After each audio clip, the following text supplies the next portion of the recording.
কিছু কিছু সৌন্দর্য আছে যেটা মুখে বলে ভাষায় প্রকাশ করা যায় না। তো এতটা সৌন্দর্য যদি আমরা বিকালে আসতাম অবশ্যই সেটা পেতাম না। এতটা সকালে এসেছি বিদায়ী এত সুন্দর একটা পরিবেশ পেয়েছি। কক্সবাজার থেকে আরো 23 কিলোমিটার পাড়ি দিয়ে আমরা চলে গেলাম সুন্দর আরো অনেক সৌন্দর্য উপভোগ। এই সৌন্দর্য উপভোগ করতে গেলে অবশ্যই একদম ভোরবেলা চলে যেতে হবে। একদম রাস্তা ফাঁকা পাবেন এবং একদম নির্জন পাবেন, ছবি তুলতেও অনেক ভালো হবে। এবং আমরা কোথায় কোথায় গেছি তো সবটাই থাকছে, এক ভিডিওর ভিতর দিচ্ছি না, অল্প অল্প করে দিচ্ছি। তো সকাল আমরা 3টার সময় ঘুম থেকে উঠে স্নান করে ড্রাই ফ্রুট খেয়ে আমরা কিন্তু এবার বেরিয়ে পড়েছি। এবার যাব পাটুয়া টেক। পাটুয়া টেক একদম শেষ সীমানা। তো একদম 1500 টাকা করে আমাদের 3জন, 1500 টাকা করে আমরা একদম 23 কিলোমিটার যাব। তো তারপরে যতগুলো স্পট যেখানে যেখানে লাভতে চাইবো সেখানে সেখানে আমাদের লেবে লেবে দেখাবে এবং ঘুরিয়ে ঘুরিয়ে দেখাবে তাদের হচ্ছে এলাকা এবং হচ্ছে সৌন্দর্যগুলো সবটাই আমাদেরকে দেখানোর কথা।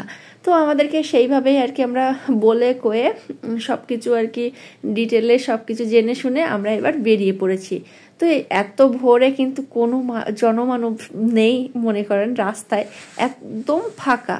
তবে আমরা এখানে শুনেছি এবং অনেকের লোক মুখে শুনেছি যে 11টা বাজার সাথে সাথে এখানে নাকি ভিড় জমে যায়, রাস্তায় দিয়ে কাট করাই মানে সম্ভব হয়ে ওঠে না। তো তার জন্য কিন্তু আমরা একদম ভোরে ভোরে চলে গেছি। আর এই সৌন্দর্য উপভোগ করতে করতে শিশিরের হাওয়া, একদম ঠান্ডা বাতাস, এইখান থেকে একটা ঝিরি আছে, তো ওই ঝিরিটা দিয়ে হচ্ছে ঝর্ণাটা দিয়ে আর কি জল পড়ছিল, কিন্তু হয়ে গেছে। এর জন্য আর কি ওখানে আর লাভই নাই। আর ভেবেছিলাম আসার সময় লাভবো, কিন্তু আসার সময় যখন দেখছি যে জল পড়ি নাই তখন আর আমরা লেবে দেখি নাই। আর এদিকেও হবে, এই পাশে কিন্তু প্যারাসিলিং করে। তো এখানে প্যারাসিলিং যদি করতে চান তো এখানেও করতে পারেন।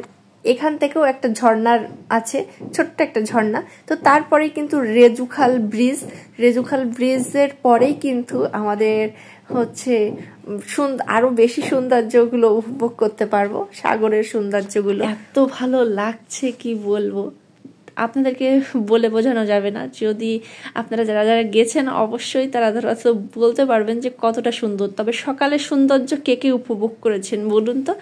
এখনো কিন্তু রোদ উঠে গেছে, তবে ভালোভাবে রোদ ওঠেনি, 5টাও বাজেনি। দেখুন কত সুন্দর রোদ উঠে গেছে। তো আমরা কিন্তু 5:30 বাজে এখন রোদ উঠে গেছে ভালোভাবে সম্পূর্ণটা। আর সৌন্দর্য উপভোগ করতে করতে আমরা চলে আসছি একদম শেষ সীমানা পাটুয়া টেক। তো এখানেও কিন্তু সুন্দর সুন্দর রিসর্ট আছে। আর এখানে একটা রিসর্টে যদি থাকতে পারতাম তাহলে এই সৌন্দর্যটা বেশি উপভোগ করতে পারতাম, কারণ এখানে শুধু লোকজন এসে দেখার জন্য আসে, দেখে আবার চলে যায়, কেউ থাকে না এখানে। তো আমরা পাটুয়া টেক লেবে পড়েছি আর সৌন্দর্যটা তো আপনাদেরকে দেখাবো অবশ্যই, আপনারা ফুল ভিডিওটা দেখবেন সুন্দরভাবে। তো দেখুন এখানে ঝিনুক কুড়াতে গিয়ে আমার সাথে কি হলো।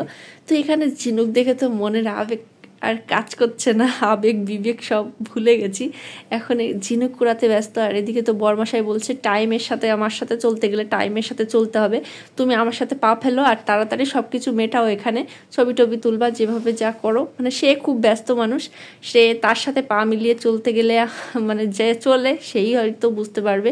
তো তার সাথে পা মিলিয়ে চলতে হবে। তো আমরা কিন্তু 4:30টার সময় বেরিয়েছি।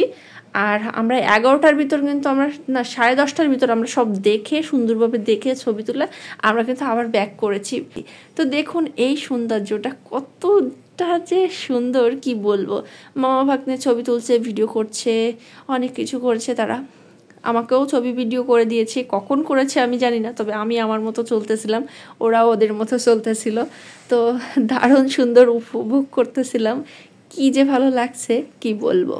মানে লোকজন একটু কম আছে, এর জন্য আর কি বেশি ভালো লেগেছে আমার কাছে। লোকজন বেশি হলে একদমই ভালো লাগে না, কারণ লোকজনের ভিতর কিন্তু ওইভাবে ছবি তোলা যায় না। আর ছবির ভিতর অনেক লোকজন থাকলে কেমন একটা দেখা যায়। তো নিজেদের মতো করে সুন্দর করে ফটো ভিডিও শ্যুট অনেক সুন্দর করে নেওয়া হয়েছে। তো তারপরেও কিন্তু তাড়াহুড়োর ভিতর, কিন্তু এসব জায়গায় গেলে এত তাড়াহুড়ো করলে কিন্তু ভালো লাগে না। কিছু পেতে গেলে কিছু দিতে হয়। তো সৌন্দর্য উপভোগ করতে গেলে কিন্তু আপনার ঘুমটা বিসর্জন দিতে হবে। আর এই সকালবেলায় আসবেন তো দেখুন জল কিন্তু এখন লেবে যাচ্ছে নিচের দিকে, আর সুন্দর পাথরগুলো এখন পুরো দেখা। এখান থেকে টাটা করে আমরা এখন চলে যাচ্ছি কাঁকড়া বীচ, ইনানি বীচ, তারপরে হিমছড়ি পাহাড়, তারপরে আরও অনেক স্পটগুলো দেখবো সব কিছু। তো আজকের মতো ভিডিওটা এই পর্যন্ত। আমার তো যেতেই মন চাচ্ছিল না এই জায়গা থেকে, এখানেই আমার মনে হয় থেকে যেতে